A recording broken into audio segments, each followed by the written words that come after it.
Today's double feature brings us to New Philadelphia, Ohio. It's like old Philadelphia, but smaller and less crime.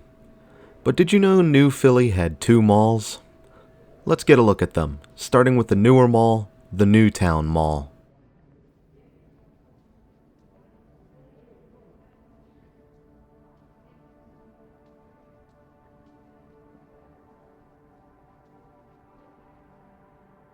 Newtown Mall is a relic of the late 80s, coming in precisely at 1988. Opened by Glimcher Realty, Newtown Mall would become the dominant mall of the region, hosting Sears, JCPenney, Elder-Beerman, Phar-Mor, and Hills. Although rather big for the town of New Philadelphia, it would prove to be quite successful at first, even gaining an office depot which was attached to the back end of Phar-Mor.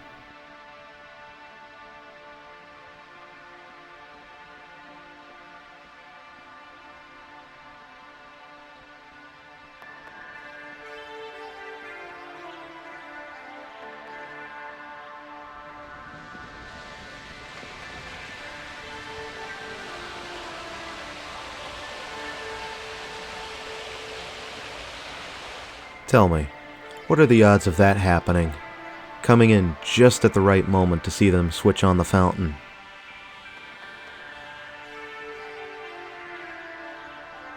In 1999, Hills would get devoured by Ames in a company-wide merger. But this was a suicidal move by Ames, and the entire company folded by 2002, leaving behind a vacancy at the Newtown Mall. OfficeMax didn't want to hang around either, departing the mall in 2001.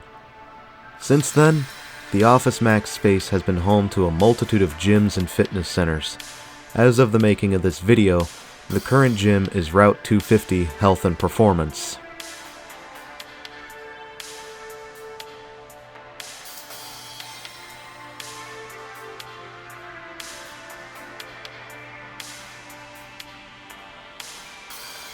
Phar-Mor didn't make it far into the 2000s, but their space would get filled in by a Goodies in 2004. Meanwhile, in 2005, Kohl's would step in to overhaul the old Ames Hills store, and Elder-Beerman was doing well enough to expand their store.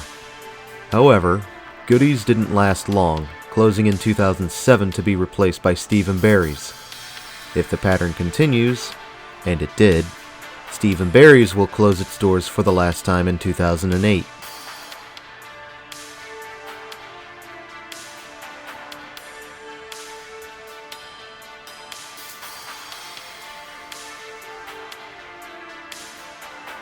While things were a bit rocky, the mall made it to 25 years in 2013 and would host an anniversary event.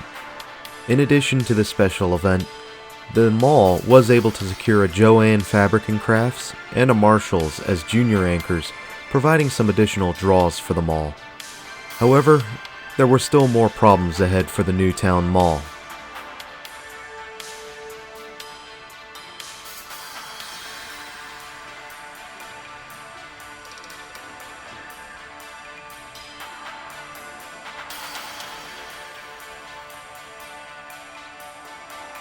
In 2016, Sears would get seared, but would get demolished to make way for Dick's Sporting Goods, whom even retained a mall entrance. JCPenney, however, would leave in 2017, and then in 2018, Elder-Beerman would shut its doors as its parent company, the Bon-Ton, liquidated all assets due to the bankruptcy. So far, these two buildings remain empty, or only being home to seasonal pop-up stores, like Spirit Halloween.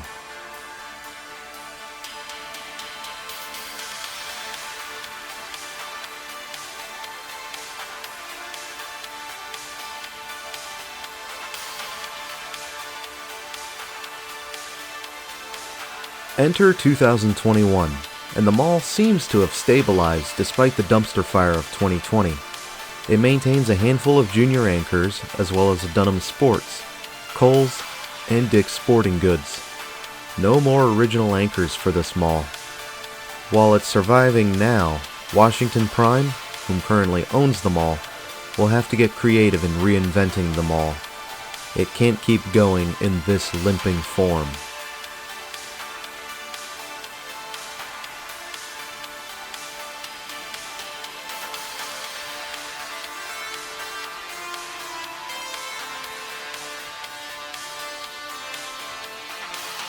As a side note, this mall has only had 2 owners, and because it was through a merger of 2 companies, ownership really hasn't changed all that much. Although not unheard of, this is rare to see as malls go through 3 or 4 in their lifetimes. I've even seen a few that have had half a dozen changes in ownership, like a twisted game of hot potato.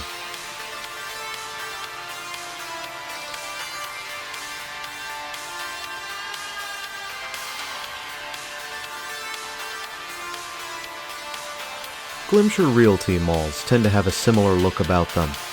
Just by looking at the roof, you can already see common layouts with subtle variations.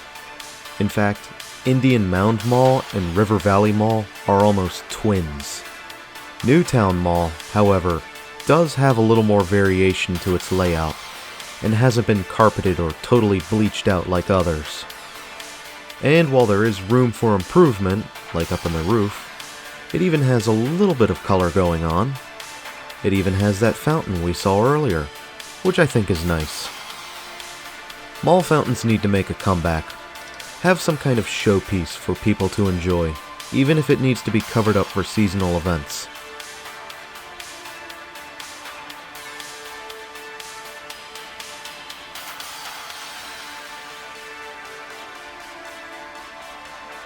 Of course, this mall is going to need a lot of big ideas if it's going to survive.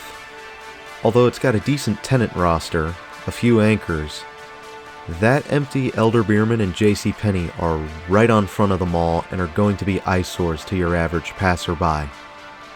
New Philadelphia has recently been touted as a nice alternative to move to if you want a smaller city to live in. See what those potential movers want for services or activities. Just throwing a suggestion out there.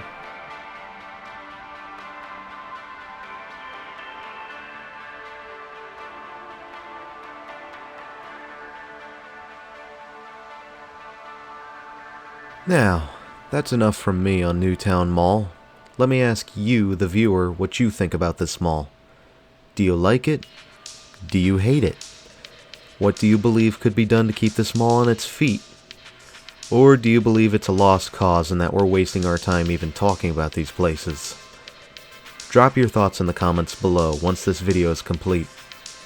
And if any locals are here, I would greatly encourage your feedback.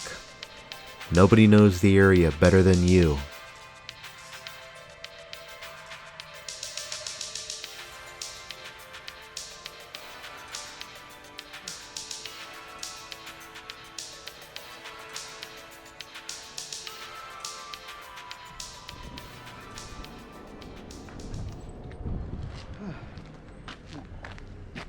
Normally, this is where the video ends, but since this is a double feature, we're going to time shift in a moment and head deeper into town to see Monroe Center. Stick around.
And now we go to the mall that Newtown Mall killed, the Monroe Center. After learning about this mall shortly after visiting Newtown, I knew I had to go back, and did so in September. I am so glad I did that, as you'll see in a moment.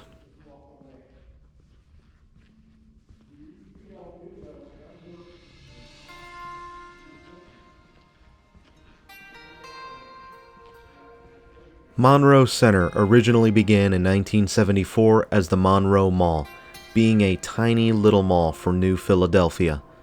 At the low price of $3 million, it clocked in at around 91,000 square feet. This is micro mall territory. While the mall only had one anchor to speak of, it was situated within a strip mall plaza and was even located across the street from a catalog center for Sears and Roebuck. The mall also hosted tons of localized flair, being the brainchild between Stanley Eigner and Warren Phar-Mor, based out of Dover across the river. Apologies if I mispronounced those names. This mall was even built by contractors and architects based out of New Philadelphia. Even the anchor, Schwartz Klein's, was a local store operated as a co-venture between the two owners. This mall was local to a T.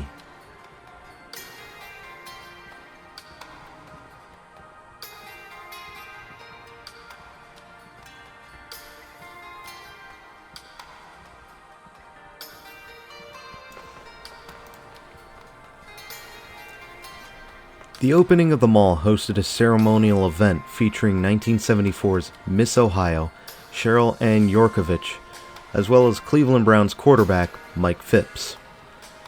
The Dover High School Choir also partook in an event for the mall's grand opening ceremonies.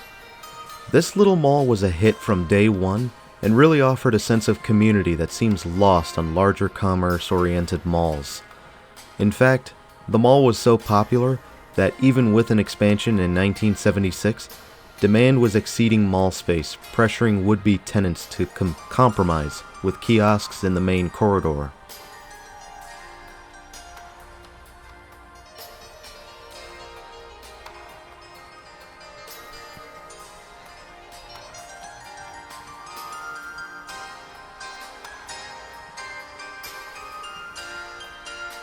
Unfortunately, Newtown Mall's opening in 1988 ruined what this mall had going for it. With the big shiny new mall's arrival, many of the shoppers went to Newtown instead, and over time, the shops began to close up at the Monroe Mall. Until one day, Putnam Properties purchased the mall in March 2000, and since then has repopulated the mall with office tenants and state and municipal services. And to this day, Putnam Properties continues to offer the Monroe Center as a haven for office space or services. The Monroe Center still lives on in a second life.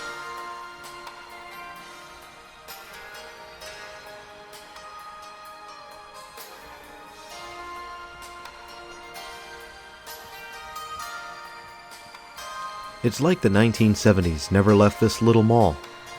It's always nice when you find an old specimen like this, still largely preserved for one to see. Even though the sense of community was lost long ago, the building itself still stands with a new purpose. Of course, there's not that much reason to go here unless you already live in New Philly. That said, you have the motor vehicles office as well as a small healthcare center. Overall, just not the worst thing that can happen to a building.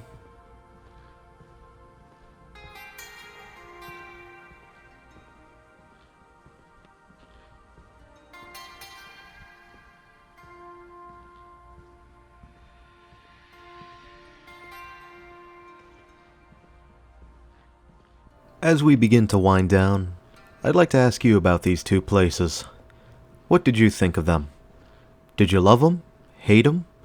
Did you favor one over the other? Do share in the comments below. And while you're down there, do feed our robot gods some likes if you feel inclined to do so. It is the simplest way to get some more eyes on places like these. And if you haven't already, why not subscribe? There are plenty more malls to see if you're interested. Some even similar to these two we just saw.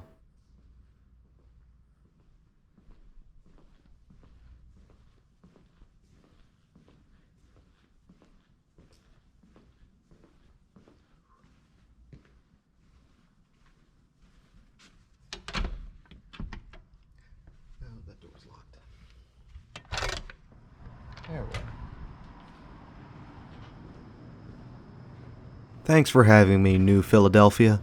And until next time, this is Doomie Grunt wishing you and the Monroe Center and the Newtown Mall farewell and good luck in this mad, mad, mad world.